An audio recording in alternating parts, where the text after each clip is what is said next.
Hello అందరికీ, గ్లోరింగ్ by Gouthu ఛానల్కి స్వాగతం. ఇవాళ మీకు ఒక అద్భుతమైన కథ చెప్పబోతున్నా. ఇది మాధవి అనే ఒక యువతి గురించి. ఆమె వేసిన ప్రతి రంగోలికి జీవం ఉండేది. ఒకరోజు ఆమె వేసిన కొత్త డిజైన్ ఒక్కసారిగా వెలుగుపడి ఒక మాయా తలుపుగా మారింది.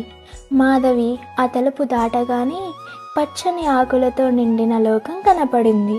అక్కడ వినాయకుడు ప్రత్యక్షమై వినాయకుడు మధుర స్వరముతో ఇలాగన్నాడు: ఈ లోకం జీవాన్ని కాపాడే ఆకుల లోకం, కానీ రంగుల కాంతి లేక క్షీణించింది.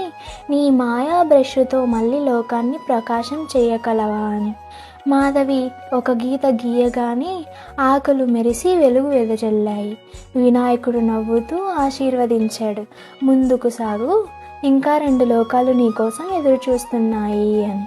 తరువాత ఆమె చేరుకుంది మయూరాలోకానికి. ఇది రంగురంగుల కమలాలు మధ్య నాట్యం చేస్తున్న మయూరాలతో నిండిపోయి ఉంది. కానీ లోకం మబ్బుతో కప్పబడింది. పూల కాంతి మసకబారిపోయింది.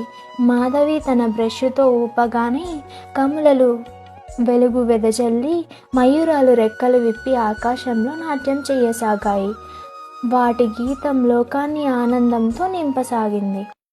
చివరిగా ఆమె సీతాకోకచిలుకల లోకానికి అడుగుపెట్టింది. ఇది ఎరుపు మరియు గులాబీ పూలతో నిండిపోయింది. కానీ సీతాకోకచిలుకలు రెక్కలు రంగులు మసకబారిపోయాయి. మాధవి తన బ్రష్తో పూలపై వలయం వేయగానే సీతాకోకచిలుకలు ప్రకాశవంతమై రంగులతో మళ్ళీ ఎగరసాగాయి. అవి మాధవిని చుట్టూ తిరుగుతూ ఒక వర్ణాజిత గీతాన్ని పాడాయి. 3 లోకాల రంగులు తిరిగి వెలిగిపోవడంతో మాయా తలుపు మళ్ళీ తెరుచుకుంది. మాధవి తన లోకాన్ని తిరిగి వచ్చి కానీ ఒక తేడా గమనించింది.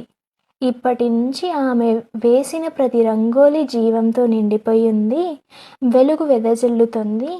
గ్రామస్తులు ఆమెని రంగుల కాపరి, గ్లోరంగ్ అని పిలుస్తూ సత్కరించారు.